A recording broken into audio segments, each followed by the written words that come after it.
Welcome back to fact check. ഞാൻ മിഥുൻ ദാമോദരൻ.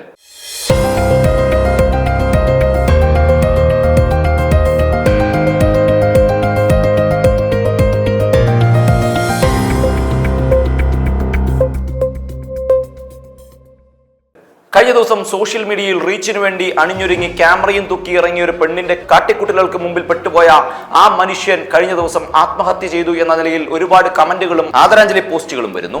അത് സത്യമാണെങ്കിൽ ഇനിയൊരിക്കലും ഇതിവിടെ ആവർത്തിക്കരുത്. ഇവർക്ക് നിയമം അനുശാസിക്കുന്ന പരമാവധി ശിക്ഷ തന്നെ ലഭിക്കണമെന്നാണ് നേഷൻ ന്യൂസ് ലൈവിന് പറയാനുള്ളത്. നാളെ റീച്ചും ഫെയിമും ആഗ്രഹിച്ച് ക്യാമറയും തൂക്കി ഇറങ്ങുന്നവർ ആലോചിക്കേണ്ട കാര്യവും ഓർമ്മകളിൽ താക്കീതായി നിൽക്കുന്നൊരു ശിക്ഷയും ഇതുതന്നെ ആയിരിക്കണം. ദീപക് 110% നിരപരാധി. റീച്ചിന് വേണ്ടി ആ അമ്മയുടെ വായ്ക്കരി കൂടി വീഡിയോ എടുത്ത് തള്ളിക്കേറ്റു എന്ന ഹാഷ്മി പറഞ്ഞത് ശരി തന്നെയല്ലേ? തീരട്ടെ നിന്റെയൊക്കെ ആർത്തി. സൈബർ വേട്ടക്കാരെ പച്ചയ്ക്ക് കത്തിച്ചാണ് ഹാഷ്മിയുടെ ആ വീഡിയോ വൈറലായത്. ആ പീഡന വീഡിയോ നാടകമെന്ന് അഡ്വക്കേറ്റ് MR അഭിലാഷും വ്യക്തമാക്കിയിരിക്കുകയാണ്. കോഴിക്കോട് ഗോവിന്ദപുരം സ്വദേശി ദീപകിന്റെ ആത്മഹത്യയുമായി ബന്ധപ്പെട്ട് 24 ന്യൂസ് ചാനലിലെ എൻകൗണ്ടർ സംവാദ പരിപാടിക്കിടെ ആമുഖത്തിൽ കത്തിക്കയറി അവതാരകൻ ഹാഷ്മി. സ്ത്രീ വിരുദ്ധ ചാപ്പ കിട്ടുമോ എന്നും അറിയില്ല, കിട്ടിയാലും തരക്കേടില്ല, അമ്മയും ഒരു സ്ത്രീയാണ്, ആ കണ്ണുനീർ കേരളത്തിന്റെ വേദനയാകുന്ന ഒരു വല്ലാത്ത ദിവസം, അത് പറയാൻ കഴിവില്ലെങ്കിൽ പിന്നെ ഈ കോട്ടുമെടുത്തിട്ട് ഇവിടെ വന്നിരുന്നിട്ട് കാര്യമുണ്ടോ? അങ്ങനെ പറഞ്ഞാണ് ഹാഷ്മി തുടങ്ങുന്നത്. എങ്ങനെയാണ് പറയേണ്ടതെന്ന് അറിയില്ല, പറഞ്ഞാൽ സ്ത്രീ വിരുദ്ധ ചാപ്പ കിട്ടുമോ എന്നും അറിയില്ല, കിട്ടിയാലും തരക്കേടില്ല, അമ്മയും ഒരു സ്ത്രീയാണ്, ആ കണ്ണുനീര് കേരളത്തിന്റെ വേദനയാകുന്ന ഒരു വല്ലാത്ത ദിവസം, അത് പറയാൻ കഴിവില്ലെങ്കിൽ പിന്നെ ഈ കോട്ടുമെടുത്തിട്ട് ഇവിടെ വന്നിരുന്നിട്ട് കാര്യമുണ്ടോ? ഈ വീഡിയോ വൈറലായിരിക്കുകയാണ്. ബസ്സിൽ വെച്ച് ലൈംഗികാതിക്രമം നടത്തിയെന്നാരോപിച്ച് യുവതി വീഡിയോ പങ്കുവച്ചതിനെ തുടർന്നുണ്ടായ സംഭവ വികാസങ്ങളാണ് വിശകലനം ചെയ്യുന്നത്. വീഡിയോ ദീപക് ദൂരെ നിൽക്കുമ്പോൾ തന്നെ അതീവ നൈപുണ്യത്തോടെ ഫോട്ടോഗ്രാഫി സ്കിൽ ഉപയോഗിച്ച് എടുത്തതാണെന്ന് ചർച്ചയിൽ പങ്കെടുത്ത പ്രമുഖ സുപ്രീം കോടതി അഭിഭാഷകൻ MR അഭിലാഷ് നിരീക്ഷിക്കുകയാണ്. ആദ്യം ഹാഷ്മിയുടെ ആമുഖത്തിലേക്ക് കടക്കാം. അയാൾ പറഞ്ഞത് ഇങ്ങനെയാണ്: എങ്ങനെയാണ് പറയേണ്ടതെന്നറിയില്ല, പറഞ്ഞാൽ സ്ത്രീ വിരുദ്ധ ചാപ്പ കിട്ടുമോ എന്നും അറിയില്ല, കിട്ടിയാലും തരക്കേടില്ല, അമ്മയും ഒരു സ്ത്രീയാണ്, ആ കണ്ണുനീർ കേരളത്തിന്റെ വേദനയാകുന്ന ഒരു വല്ലാത്ത ദിവസം, അത് പറയാൻ കഴിവില്ലെങ്കിൽ പിന്നെ ഈ കോട്ടുമെടുത്തിട്ട് ഇവിടെ വന്ന് ഇരുന്നിട്ട് കാര്യമുണ്ടോ? വീടിന്റെ ഉമ്മറത്ത് അകാലത്തിൽ അവസാന യാത്രയ്ക്കൊരുങ്ങി കിടന്നവന്റെ ജന്മദിനം ഇന്നലെയായിരുന്നു. പ്രായം കേവലം 42 ഉള്ളൂ.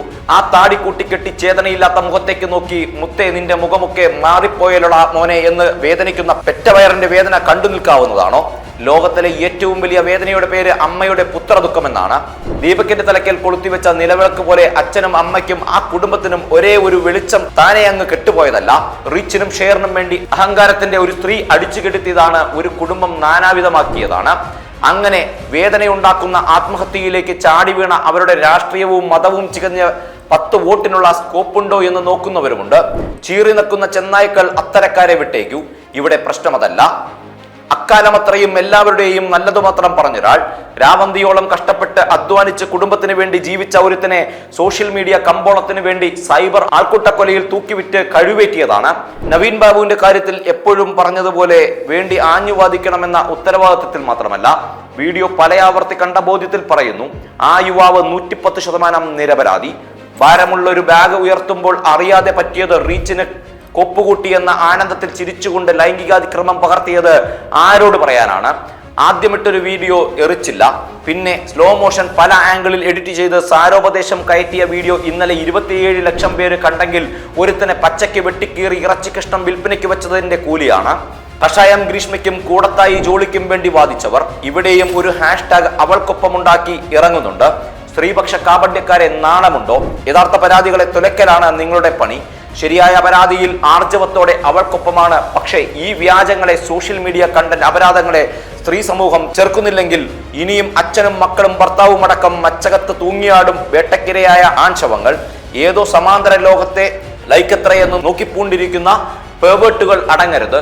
ഫോണും തൂക്കിയിറങ്ങണം. ഗോവിന്ദപുരത്തെ അമ്മയുടെ കണ്ണീരും അതിന്റെ വായ്ക്കരിയും കൂടി പിടിച്ച് അതിന്റെ വീഡിയോ തള്ളിക്കേറ്റ് കുത്തിക്കേറട്ടെ ലൈക്കും ഷെയറും, തീരട്ടെ നിന്റെയൊക്കെ ആർത്തി.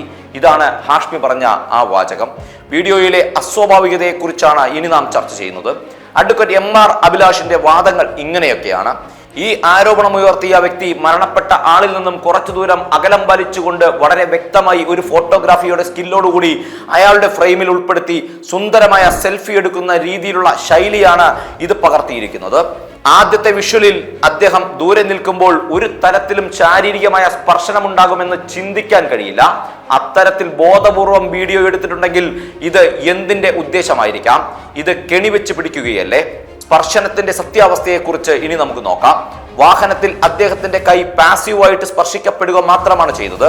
അദ്ദേഹം തന്റെ ബാഗോ മൊബൈൽ ഫോണോ മറ്റോ എടുക്കാൻ ശ്രമിക്കുമ്പോഴാണ് ഈ സ്പർശനം ഉണ്ടാകുന്നത്. ഫ്രാക്ഷൻ ഓഫ് സെക്കൻഡിൽ സംഭവിച്ച കാര്യത്തെ സ്ലോ മോഷനിൽ ഇട്ട് കാണിക്കുമ്പോൾ ഉണ്ടാകുന്ന ദൈർഘ്യമാണ് ആ വീഡിയോയിലുള്ളത്. ഇത് വലിയൊരു ദുഷ്ടലാക്കാണ്. നിയമ സംവിധാനത്തെ തഴഞ്ഞുള്ള നടപടിയെക്കുറിച്ച് ഇനി നമുക്ക് ചർച്ച ചെയ്യാം. പോലീസിനെ ഡയൽ ചെയ്യാനോ കണ്ടക്ടറെ അറിയിക്കാനോ കഴിയുമായിരുന്നിട്ടും അപകീർത്തിപ്പെടുത്തുക എന്ന ഒരേ ഒരു ഉദ്ദേശത്തോടു കൂടിയാണ് വീഡിയോ പബ്ലിഷ് ചെയ്തത്. കോടതിയിൽ പോകേണ്ടി വരും എന്നൊക്കെയുള്ള വാദങ്ങൾ യുക്തിരഹിതമാണ്. ഒരു സ്ത്രീയുടെ സുരക്ഷിതത്വത്തിന് ഭീഷണിയുണ്ടായാൽ കേരളത്തിലെ പോലീസ് ഉടൻ ഇടപെടാറുണ്ട്. സത്യാവസ്ഥ പരിശോധിക്കാൻ ആർക്കും താല്പര്യമില്ലാത്ത അവസ്ഥയാണ് ഇപ്പോൾ വരുന്നത്. മനുഷ്യാവകാശ വിഷയത്തെക്കുറിച്ചാണ് ഇനി നാം ചർച്ച ചെയ്യുന്നത്. ഇതൊരു സ്ത്രീ പുരുഷ വിഷയമല്ല. അടിസ്ഥാനപരമായി ഇതൊരു മനുഷ്യാവകാശ വിഷയമാണ്. മനുഷ്യാവകാശ കമ്മീഷൻ ഇതിൽ ത്വരിതമായി നടപടിയെടുത്തിട്ടുണ്ട് എന്നാണ് അനുമാനിക്കാൻ കഴിയുന്നത്. മറ്റുള്ളവരുടെ സ്വീകാര്യതയെ മാനിക്കാതെ ഇങ്ങനെ വീഡിയോ എടുക്കുന്നത് നിർത്താൻ ബസ്സുകളിലും മെട്രോയിലും കൃത്യമായ അറിയിപ്പുകൾ നൽകേണ്ട കാലം അതിക്രമിച്ചിരിക്കുകയാണ്. എല്ലാവരും ഇത്തരം നാടകങ്ങളുടെ ഭാഗമാകാൻ ആഗ്രഹിക്കുന്നവരല്ല. ഇതാണ് MR അഭിലാഷ് പറഞ്ഞ വാചകത്തിലെ ഏറ്റവും പ്രസക്തമായ വിഷയം. സോഷ്യൽ മീഡിയ റീച്ചിന് വേണ്ടി അണിഞ്ഞൊരുങ്ങി ക്യാമറയും തൂക്കി ഇറങ്ങിയ ഒരു പെണ്ണിന്റെ കാട്ടിക്കൂട്ടലുകൾക്ക് മുമ്പിൽ പെട്ടുപോയ ആ മനുഷ്യൻ കഴിഞ്ഞ ദിവസം ആത്മഹത്യ ചെയ്തു എന്ന് കേൾക്കുമ്പോൾ കേരളത്തിലെ പുരുഷന്മാർ ലജ്ജയാൽ തലകുനിക്കുന്ന സമീപനമാണ് ഇപ്പോൾ കാണുന്നത്. ഒരുപാട് കമന്റുകളും ആദരാഞ്ജലി പോസ്റ്റുകളും വരുന്നുണ്ട്. പക്ഷേ അതെല്ലാം ഈ പറഞ്ഞ അതിരുകടക്കലിന് ഒരു താക്കീതാകുമോ? അത് സത്യമാണെങ്കിൽ ഇനിയൊരിക്കലും ഇതിവിടെ ആവർത്തിക്കരുത് എന്ന് തന്നെയാണ് പലവട്ടം ഞങ്ങൾക്ക് പറയാനുള്ളത്. ഇവർക്ക് നിയമം അനുശാസിക്കുന്ന പരമാവധി ശിക്ഷ ലഭിക്കണമെന്നാണ് അറിയാൻ കഴിയുന്നത്. നാട് വിട്ടു പോയാലും എവിടെ പോയാലും കേരള പോലീസ് കൃത്യമായ നടപടി സ്വീകരിച്ച് ഇവരെ നിയമത്തിന്റെ മുമ്പിൽ കൊണ്ടുവന്ന് തക്കതായ ശിക്ഷ വാങ്ങിച്ചു കൊടുക്കണമെന്ന് തന്നെയാണ് നേഷൻ ന്യൂസ് ലൈവിന് പറയാനുള്ളത്.